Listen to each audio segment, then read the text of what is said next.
Good evening student. पिछली वाली class में हमने डी ब्लॉक के तत्वों की ऑक्सीडेशन स्टेट, ऑक्सीकरण अवस्था व चुंबकीय प्रॉपर्टी के बारे में हमने डिस्कस किया है। आज हम जो डी ब्लॉक के तत्व हैं उनकी उत्प्रेरकीय गुण, कैटालाइटिक प्रॉपर्टी के बारे में डिस्कस करते हैं। जितने भी संक्रामक धातु होती हैं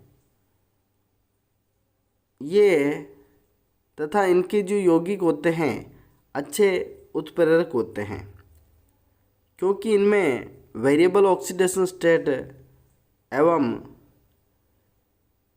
अनपेयर्ड इलेक्ट्रॉन और साथ में रिक्त डी कक्षक पाए जाते हैं। अतः ये आसानी से मध्यवर्ती यौगिक इंटरमीडिएट कंपाउंड बना लेते हैं, इसलिए इनमें उत्प्रेरकीय गुण देखने को मिलता है।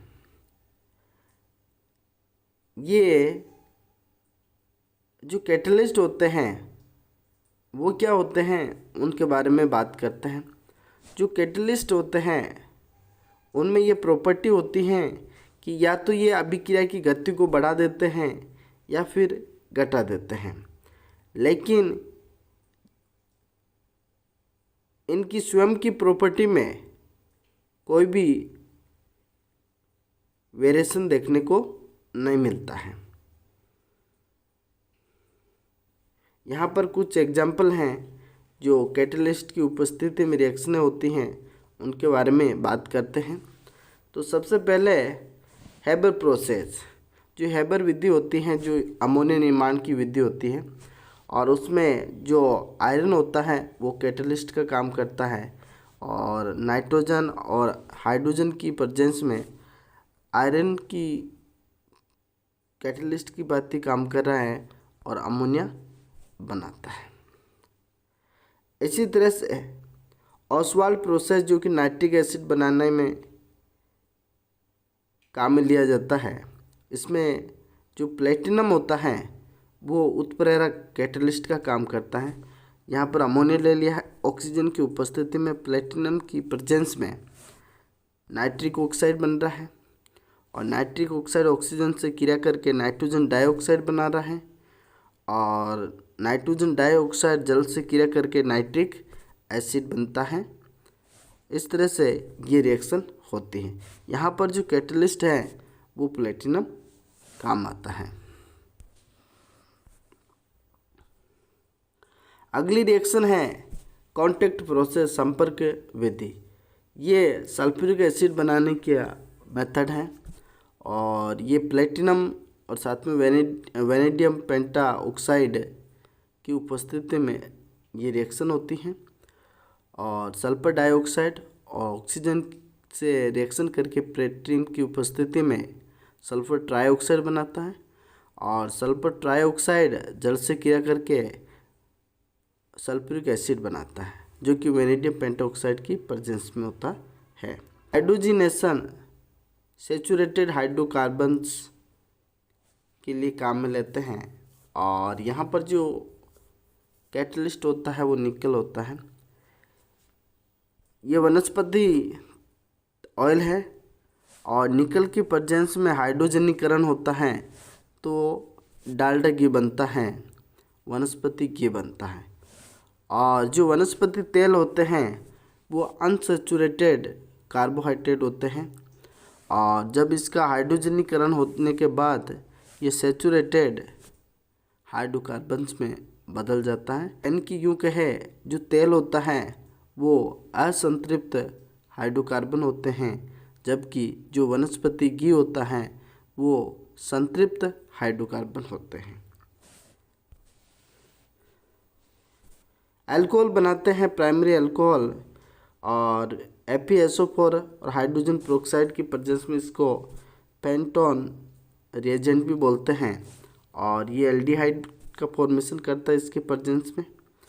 और एथीन ले रखा है, टाइटेनियम टेट्राक्लोराइड और जिगलनाटा की जो कैटलिस्ट है इनकी प्रेजेंस में ये पॉलीथीन का निर्माण करता है।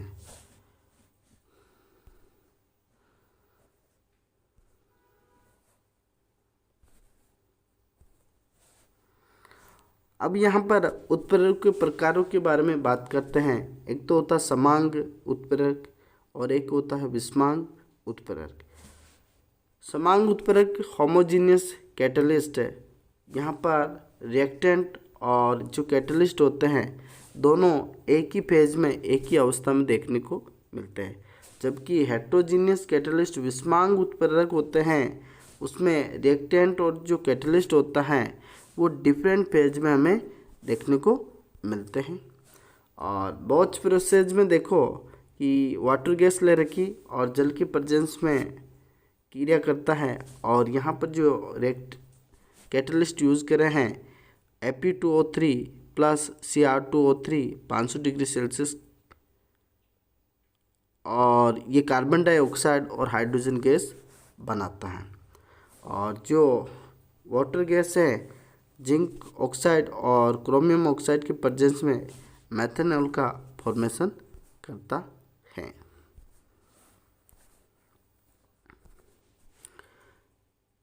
रोजेनमुंड रिएक्शन क्या होती हैं? जो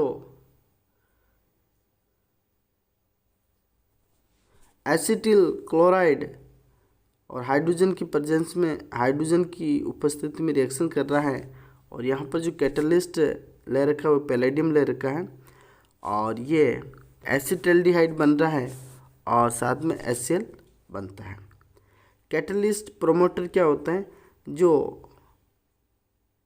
उत्प्रेरक वर्धक, ऐसे उत्प्रेरक जो अभिक्रिया की गति को बढ़ा देते हैं वो उत्प्रेरक वर्धक कहलाते हैं, प्रोमोटर्स कहलाते हैं। यहाँ पर हेबर प्रोसेस है जिसमें अमोनिया का निर्माण हो रहा है। आयरन यहाँ पर कैटलिस्ट का काम करता है, जबकि मोलिब्डेनम मिलाते हैं तो वो प्रोमोटर का काम करता है, यानी कि अभिक्रिया की गति को और फास्ट कर देता है। बैच प्रोसेस के अंदर Fe2O3 ये कैटलिस्ट है, जबकि Cr2O3 इसके साथ में है तो ये प्रोमोटर का काम करता है।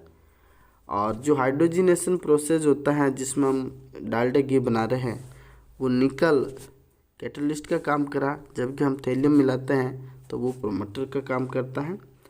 और फॉर्मेशन ऑफ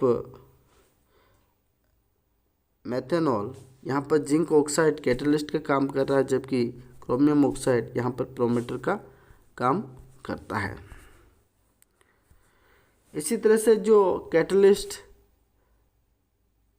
पॉइजन क्या होता है? उत्प्रेरक विष, यानी कि ऐसे उत्प्रेरक जो अभिक्रिया की गति को क्या कर दे? धीमा कर दे, मंद कर दे, वो उत्प्रेरक विष कहलाते हैं।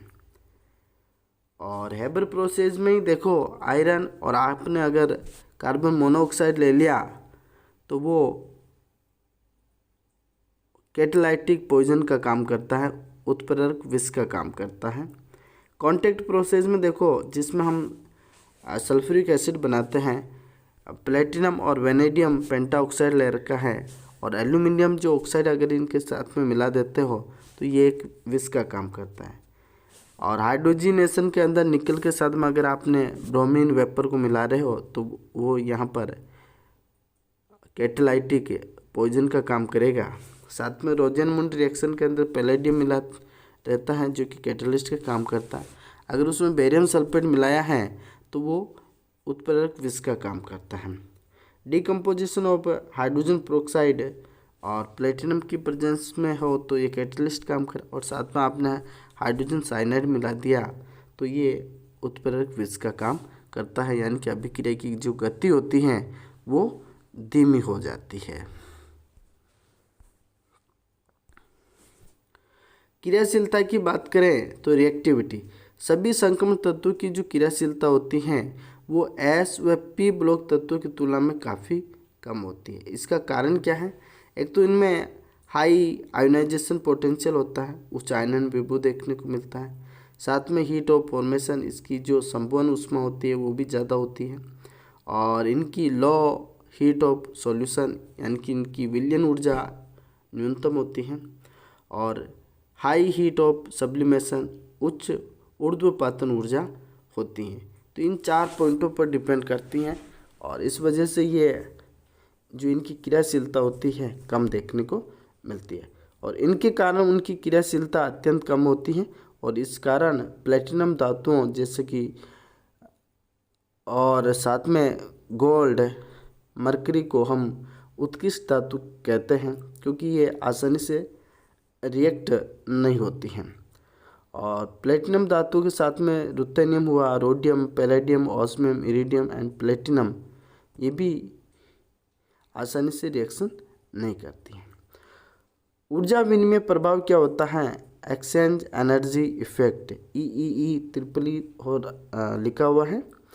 जो क्रोमियम होता है वो इस विन्यास में देखो, जो इसका इलेक्ट्रॉनिक कॉन्फ़िगरेशन है आर्गन 3d4 4s2 होगा और ऊर्जा विनिमय प्रभाव की वजह से ये जो 4s ऑर्बिटल का इलेक्ट्रॉन है 3d ऑर्बिटल के अंदर चला जाता है। उसी स्थिति में 3d5 4s इसका इलेक्ट्रॉनिक कॉन्फ़िगरेशन हो जाता है जो कि स्टेबल होता है।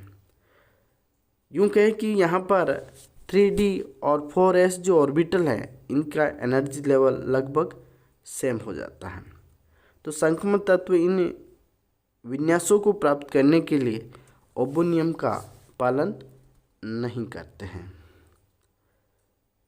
ओके, तो आज के लिए इतना ही काफ़ी। Thank you.